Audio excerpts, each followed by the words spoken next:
Lezi indaba zohora lesikhombisa sikwethulela zona bukhoma ekomkhulu le-SABC e-Auckland Park eGoli bukela inazi ezinohlonze kusihlwa nje.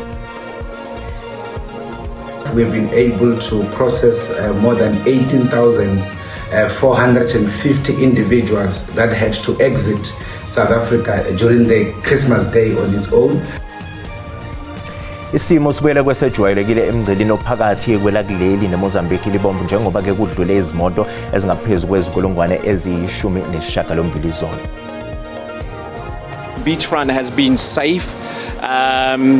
The visibility of police and the metro has been excellent this year. All right. Izinkulungwane ke zabantu beziphume ngomningi ziyongcebeleka ke emabhishi ke akudlele ke namhlanje ezifundazweni okubalwa kuzo iKwaZulu Natal, iEastern Cape kanye neWestern Cape. Uhulumeni kwaseNigeria usuqinisekisile ukuthi ke ubambeke iqhaza eqoqweni kolwazi lwezomhloli oluholeleke ekuthini iMelika ihlasele ngamabhanoyi ke akhafula ke amabhomu emoyeni ke obekubhekiswe ke eqenjini labashokobezi ISIS elizinze enyakatho ntshonalanga yeNigeria. Bukela sikubingelele ke sikwamukele izindabeni ke zakusihlwa nizothulelwa ke nguDaud Phungula.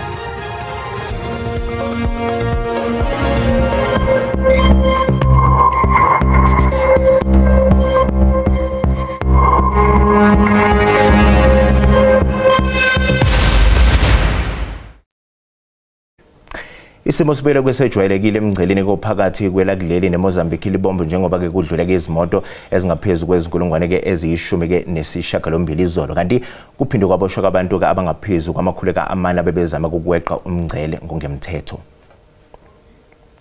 Ezinsukwini ezimbalwa ezidlule lomngcele ubunolayini abade abagibeli nabashayeli sebelinde izinsuku kuhlonzwe izitifiketi nezincwadi kanye nemininingwane edingakalayo. Yize izinkulungwane zikwazile ukwela umngcele ziye ezindaweni ezahlukene ngaphambi kwaKhisimusi izinkulungwane zicishe zawudlela khona emgwaqeni uKhisimusi ngenxa yokwanda kwesibalo sabantu. Isikhungo esibhekelele imingcele sithi siyaye saphoqeleka ukuguqula izinhlelo zokuhlonza ukungena nokuphuma kwabantu kuleli ukunciphisa imigqa.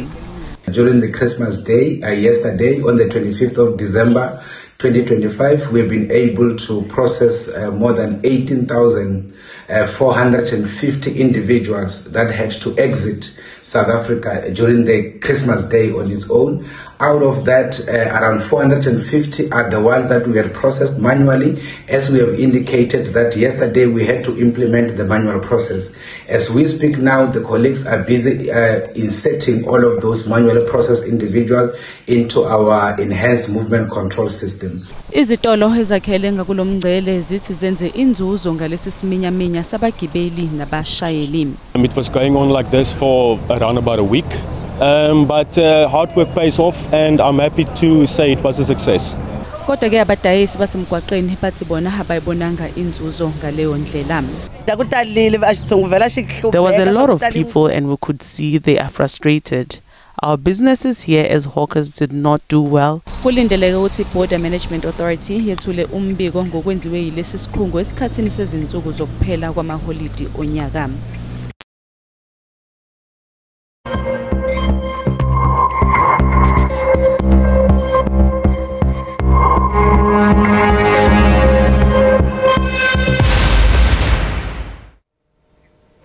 Izivakashi bezihambele kamabhishi ehlukene ke eThekwini zishayeleke ihlombe idolobha ngendlela ebelihlanzeke ngayo ke lapha kamabhishi kanti ke abezomthetho nabo baqiinisekisile ukuphepha kwezivakashi ke ngalesi sikhathi samaholide asehlobo.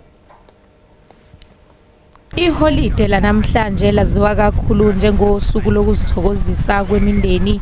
Iningi lezivakashi lisebenzise leli thuba ukuhambela amabhishi eThekwini njengoba nesimo sezulu besisihle. It's beautiful. The beaches are well cleaned up. The water's beautiful. The municipality is doing a fantastic job. It's been fantastic. The surf has been great. My kids are surfing. They're having a wonderful time. Everything's going really well. Great car guards to look after your car. Everything's fantastic. Njengokujwayelekile leli dolobha liheha izivakashi zalapha kanye nezakude, iningi lezivakashi lishayele ihlombe idolobha ngesimo senhlanzeko kanye nokuphepha kulonyaka. From Bloemfontein, and we have just Came here around Reconciliation Day, the 16th, and the experience has been wonderful. I can tell you that the beachfront has been safe. The visibility of police and the metro has been excellent this year, really on point. Zidonswe ngendlebe ukuba zigweme ukubhukuda zidlamponjwana futhi zilandele imithetho yokubhukuda. You say at this point in time there has not been one drowning recorded on a patrolled beach within KZN. So yeah, the expectation from holiday makers, very simple: swim between the red and yellow flags, obey the lifeguards, and don't swim if you've been consuming alcohol. Angamashumi amabili nambili amabhishi asavuliwe emva kokuvalwa kweyodwa kwesikhashana ngenxa yokulimala kwengqalasizinda. Abezomthetho eKapa bathi-ke balindele ukuthi-ke zenyuke izibalo zabantu abazohlanganyeleka emabhishi njengoba kuvamile ukuthi-ke ngosuku lwe-Boxing Day imindeni eminingi kuleli dolobha-ke ivakashele emabhishi. Camps Bay ngenye yezindawo eziheha abantu kakhulu ngelanga le-Boxing Day kanti iqala ukugcwala kusukela ngehora lesikhombisa ekuseni. Kanti eminye imindeni eminingi kakhulukazi le ehlala emaphethelweni edolobha ivamisile ukuchitha usuku olwandle njengomkhuba minyaka yonke. I think for me it's a beautiful experience since it's our second time we never came this side, so today we decided to be this side and experience what the people of Cape Town and the culture that they are doing. Today I was surprised because always here is an expensive place, but today I'm surprised because they are full of people here. Iziphathimandla zedolobha ziqaphe ngesolokhozi isimo kulesikhathi sesiphithiphithi samabhishi.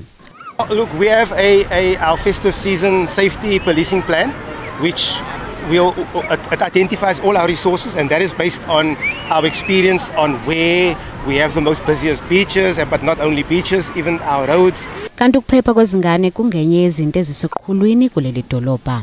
We have the Identikids program, which is a program that basically everybody that comes in with children, young children, they are given a bracelet and with a serial number on there, and then they have a register where the details of the child's parents and the child's name and everything is recorded. Kusenjalo isimo sezulu-ke besingesihle Eastern Cape azange siphazamise izivakashi ebezihambeleke elinye lamabhishi eSajonisi. Bekuthe nkwe kulwandle i-Second Beach eSajonisi namhlanje olunxwemeke lusoloko lugcwele qhunga abantu abayequbha elwandle ngelixesha lonyaka. Kodwa imozulu embi akuphela kwisizathu esibangele ukuba abantu bangaphumi ngobuninzi. Into engayithandiyo le nto sithi xa sithi sizozonwabisa elwandle fumanise uba xa singena apha kuthiwa masibhatale 250 while it's not on the spot. Umele ujike mhlawumbi for 1 kilometers or 2 kilometers back. Abakho signs ezishoyo uba nibhatalela ntoni for yintoni lesiyibhatalelayo, yeyona nto engakhandonwabisa. Otherwise Eastern Beach i-beach yalapha ePort St. John right intle kakhulu. While i-Second Beach is so quiet today, but I like it because I'm here with my kids, so we're having fun. We're just here to have fun. Abanye basuke kwiindawo ezikude ukuza kuzonwabisa kolunxweme. Ndihamba nee-parents zam, which is umama notata, nee-brothers zam nee-sisters. Yeah, so suka eMthatha. Ukunqanda ukuxinana ngaselwandle, umasipala waseSajonisi wavala iindawo zokumisa imoto kufuphi nase-Second Beach. Abaqhubi abaya elwandle kufuneka baveze impephamvume okanye bahlawula R250 erandi. Kwiindaba ze-SABC ndingufundiswa Mhlekude eSajonisi. Uhulumeni waseNigeria usuqinisekisile ukuthi-ke ubambe iqhaza ekuqoqeni kolwazi lwezomhloli oluholele ekutheni-ke iMelika ihlaseleke ngamabhanoyi akhafula-ke amabhomu emoyeni obekubhekiswe-ke eqenjini-ke labashokobezi ISIS elizinze-ke enyakatho ntshonalanga yeNigeria. iMelika phambilini-ke ixwayise ngokuthi-ke umnyango wayo kwezokuvikela uzothatha-ke izinyathelo malungana-ke naloko ekubiza ngemisebenzi yokuphekula-ke ebhekiswe kumaKristu kulesa sifunda. Ukuhlasela-ke kwayizolo kubeke umphumela-ke wokubambisana-ke phakathi kwamasosha aseMelika kanye nezomhloli zaseNigeria. Kusenjalo-ke ixubile imbono ngalolu daba njengoba kunohlangothi olubuza-ke ngokuxambukela kweMelika emhlabeni wakwamanye amazwe, kanti-ke abanye banedwetwe lokuthi lokhu kuzoholela-ke ekutheni kubeke nokungaboni ngasolinye kulesa sifunda. Uhulumeni-ke waseNigeria kodwa-ke kubeye kwacaca ukuthi-ke izinselele-ke zokuphepha kule yangxenye-ke yezwe azibhekeneke nabenkolo-ke yamaKristu kuphela. Kanti-ke iqembu i-EFF lisigxekile lesi senzo laxwayisa ngokuthi-ke izwekazi Afrika lisengcupheni yokuba-ke inkundla yempi yamazwe omhlaba ngaphandle-ke uma-ke izinhlaka zesifunda zingenelela. Mokele-ke sisathiqu ezitori kanti uma sibuya sizophathela uWT. One of the things I recommend around this time of the year is for families to start family stokvels and savings groups. Ongoti bezemali sibexwayise-ke ngokusetshenziswa kwemali ngokweqile kulesi sikhathi samaholi njengoba-ke abantu-ke bejabule behlangene-ke nemindeni yabo.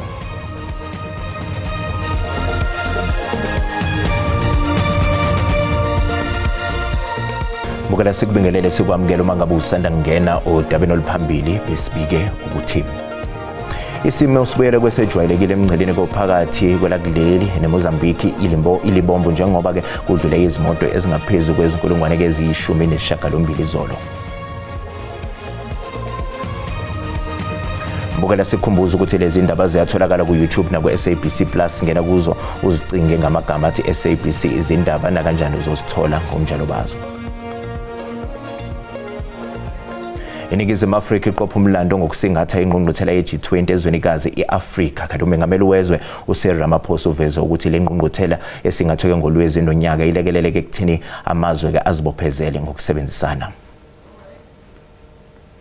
Lesi kube isikhathi seyinguquko njengoba lakuleli kanye namanye amazwe bedingide izinto ezosiza amazwe omhlaba. iPitoli iqinisekise ukuthi ingqungquthela ye-G20 igxile ingqinambene ikhungetha amazwe omhlaba wonkana kanye namazwe asezwenikazi Afrika. As this is the first G20 Leaders Summit to be held in Africa, it carries the hopes and must reflect the aspirations of the people of this continent and of the world. We should not allow anything to diminish the value, the stature and the impact of the first African G20 presidency. Bahlangana kuleli egoli kanti umengameli waseMelika uDonald Trump akazange alibhade kule ngqungquthela enkulu. Abanye abaholi bamazwe omhlaba basebenzisele lithuba ukuba kuqedwe ingxabano okubalwa kuze eseMiddle East nese-DRC. Fragility in the Middle East, rising threats of authoritarianism and fragmentation, as well as Russia's ongoing unjustified war in Ukraine. The shockwaves of that invasion are still reverberating through global markets today. The question is simple. We must have peace in the DRC. So there are negotiations taking place. There was an agreement in Washington. There was an agreement, partial agreement in Doha. But the fact is that people go on fighting. iMelika isike yaveza ukuthi lakuleli ngeke limenywe engqungqutheleni yayo iG20 ezokuba ngonyaka ozayo. Nokho iPitoli yona iqinisekise ukuthi ingxenye yalo lolu hlaka.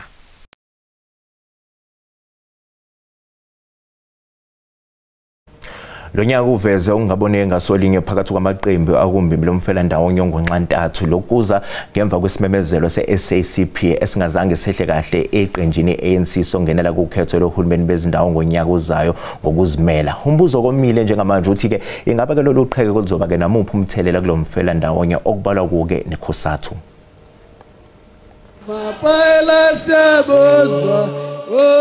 Unyaka u2025 uneke obala uqhekeko phakathi kweANC neSACP nokungamaqembu akumfelandawonye ongonxantathu nekhosathu. Lokhu kuza ngemuva kokuthi iSACP yamemezela ukuthi izongenela ukhetho lohulumeni bezindawo ngonyaka ozayo ngokuzimela. The weaknesses of leadership had led to this situation. The arrogance of political power has led to this decision. Factionalism, corruption, and using politics to corrupt and nullify the entire liberation movement had led us to this. Nisana okwabanhlangazimuka nomoya phakathi kwalamaqembu omabili, iANC igcine isithatha isinqumo sokuvimba amalungu eSACP ezinhlelweni zayo zokuvivela ukhetho lohulumeni bezindawo ngonyaka ozayo. Continue to engage, particularly on our strategies and tactics for running the elections, they should recuse themselves.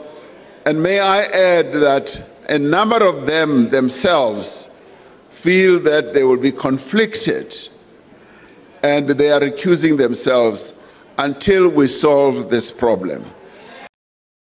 Lo ingabe lolu qhekeko luzoba nomthelela yini ekusebenzeni kombimbi lomfelandawonye ongunqantathu.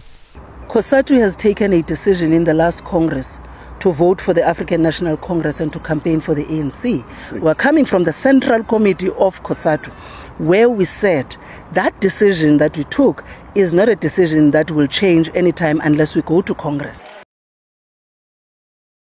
Icala lokushushumbiswa nokuthunjwa kukaJocelyn Smith libe ngelinye ke lamacala amakhulu eWestern Cape kulonyaka. Ukudwa kwalentombazanyana ineminyaka eyisithupha ubudala kwathinta ke isizwe sonke kanti kokunye okwashaqisa kakhulu kuzo ukuthi umama wakhe uyingxenye yabasolwa baboshiwe ngomnyamalala kwakhe. Leli Qalela landelwa amakhulu nezinkulungwane zabantu njengoba izakhamuzi zaseSaldanha nasezindaweni ezakhelene nayo zasithamela embuthano ehholo lomphakathi ngesililo sobulungiswa ecaleni lokuthunjwa nokushushumbiswa kukaJocelyn. Ababili kwabathathu uFanwin noApollis bathule ufakazi babo ngesikhathi kuqhubeka leli cala ukuze bathole ukuthi izitatimende zabo abazenze emaphoyiseni ziyavumelana yini nokuduka kukaJocelyn. Ever since the search started, we were following this trial, and we feel like today it's a very important day because Jocelyn is not found yet. Laba bobathathu bathole benecala lokuthumba nokushushumbisa abantu. Fact is that her freedom of movement and liberty was inhibited. But also, the evidence is from all scores, there were payments.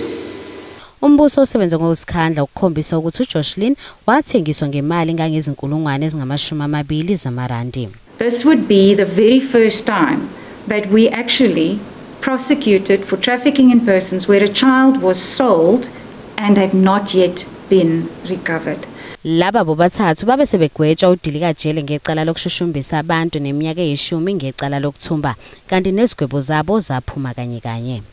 She knows where is her child because why she tell me in the clinic that the first day she knows Jocelyn is alive. Laba abathathu sebedonse isigwebo ejele nophenyo lusaqhubeka njengoba uJocelyn Smith engakatholakali. Isikhathi samaholide okuphela konyaka ilapho ke abantu abaningi bese behlangene bejabula kanti ke futhi ilapho iningi elisebenzisa imali ngokweqile. Ongoti ke bezemali sebexwayiseke ngokusebenzisa imali engaphezulu kwejwayelekile ke yanyanga zonke ngenjabulo ke yesikhashana. Sekuphenduke injwayelo okusetshenziswa kwemali ngokweqile ukugcwala kwezitolo abantu bethenga izibiliboco eziqobhoza iphakethe ngalesi sikhathi sonyaka. Omunye wabathengi uJacqueline Mabatle oneminyaka engama-60 ubudala ungomunye wabathengi ababuswa injabulo yamaholidi bangaqapheli uma besebenzisa imali. We cannot run away from that, but then we cannot deprive our kids who want Christmas clothing because we grew up with that culture. Uthi nakuba kunjalo sathola izindlela zokusijabulisa nomndeni wakhe ngale kwamaholidi kaZibandlela nendlela yokonga imali. Now this festive has been spending my savings which it was for December. And now I got my savings waiting for me, the January savings, of which that will be for my grandkids. Ongoti bezemali nabo sebexwayise ngokugwema ukwenza inqwaba yezikweletu nokuphephela komashonisa.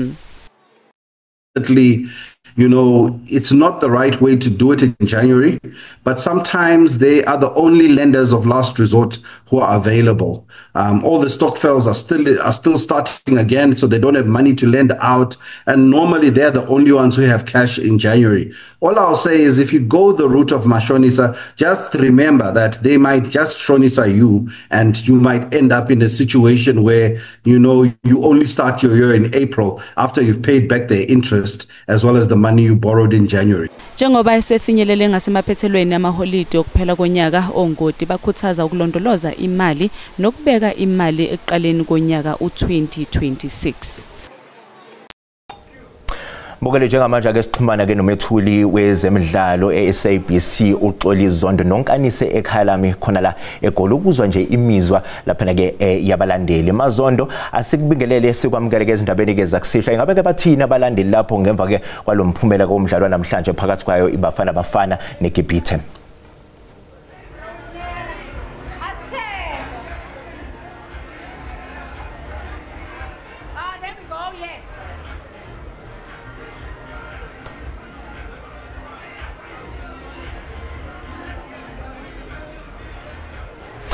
Asikubingelele noxola sicela ukuthola nje ukuthi ngabe uthini umuzwa wabalandeli lapho ukhona njengamanje.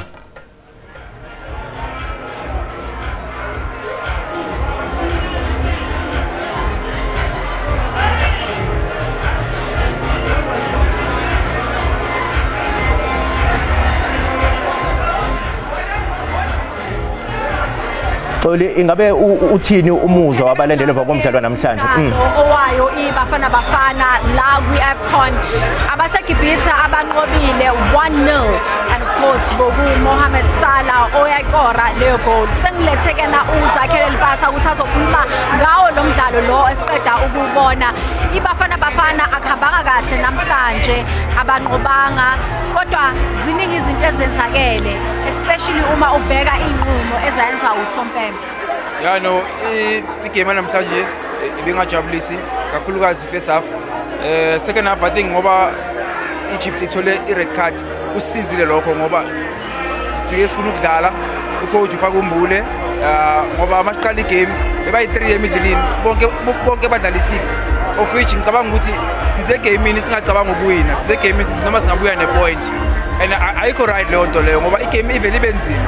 So Egypt iyo beyibonisa ufuna ukuwina first half, second half sabuya ke ngoba sibane red card sadlala kodwa ke asibanga nenhlanhla nale decision yokugcina le penalty I'm sure ngabe ku Egypt bebazobanika so inhlanhla ibikade inganayo iBafana namhlanje kodwa nje njengoba ukhuluma khona ukuthi nayo iapproach yeBafana was very different. Ake sikhulume ngale starting 11 esayenza uHugo Broos because vele ushintshile abesekaletha umremi nakhona uNkoda beyangadlala. Yeah, I think sonke besi surprised ngoba besicabanga ukuthi uzoqhubeka ngale game le or ngale squad list egcine the last game of which ukhiphe uNkoda wafaka umremi and then maybe try ukuthi abambe leyo lineup leyo mara manje namhlanje wathi ukhipha umbule and babona besimdinga umbule especially first half most of the team ezobamba ibhola udinga iplayer ozothi masiliphethe ibhola masimpasa alibambe umbule yile lo player lelo uyakwazi ukulibamba futhi uyakwazi ukudlalisa so leyo ma decision lawo I think ukuthi yiwasibuyisele emuva nalento ukuthi singaqala igame kahle i-wrong. I mean 2 games in a row manje asiqali kahle and into ebhlungu ukuthi madlana ama-team a-serious ama-team a-strong abafana bo-Egypt abo-Senegal abo-Morocco awu-afford ukuthi ungaqali igame kahle so kumele sibuye siregroupe manje sibuyelele egrawundini sisebenzeni kanzima siqala igame kahle ngeZimbabwe ngoba iZimbabwe izele thina wonke umuntu uyazi iZimbabwe izele thina bebajabule kabi abathola ukuthi bakhona egroupini yethu bazomeka sure ukuthi abafuna singaqualify so kumele sibadleke lapho futhi njengoba sazi ukuthi umdlalo wabo neAngola uphele in a 1-1 draw kusho ukuthi manje iBafana yona kumele ukuthi yenzeni Monday. Yeah, unfortunately sesibuyele sesikhipha ama calculator futhi and akusinto esifunayo leyo kodwa ke ngoba mina ngomcabango wami angiboni iEgypt ukuthi ingafuna ukuhlasela iAngola. Abantu abaningi abasifuni thina kulo mncintiswano lo so thina kumele sizame ukuwina as-afford ukudrawa as-afford ukuluza the next game kumele siyiwine so we must just make sure ukuthi siyayiwina igame singacabanga ukuthi iAngola neEgypt kuzenzana and I think if I'm wrong ama-game okugcina adlala ngesikhathi esi-1 so yabona ukuthi asazi ukuthi kuzoyenzakalani ngale because iAngola nayo ine-chance kwanayo iZimbabwe ine-chance so thina kumele siwine singaniki muntu chance. Ufisa ukuthi yena umqeqeshi uBruce ayenze kanjani in terms of line up against Sibonge kakhulu mbukeli ngenxa ke isikhathi nje sizoyibamba lapho ke yona ke umethuli ke wazo ke ezemidlalo la eSABC uXoli Zondo kwamanje ke mbukeli asithi qhu etolo kade masibuya umhlahla wesimo sezulu uzobe usukhona.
Mbukeli sizibeka lapha ke bese kuphathele zona ke namuhla kusasa abakhona ozakwethu nezindaba ke ngolimi lwesiXhosa. Mbukeli usale kahle.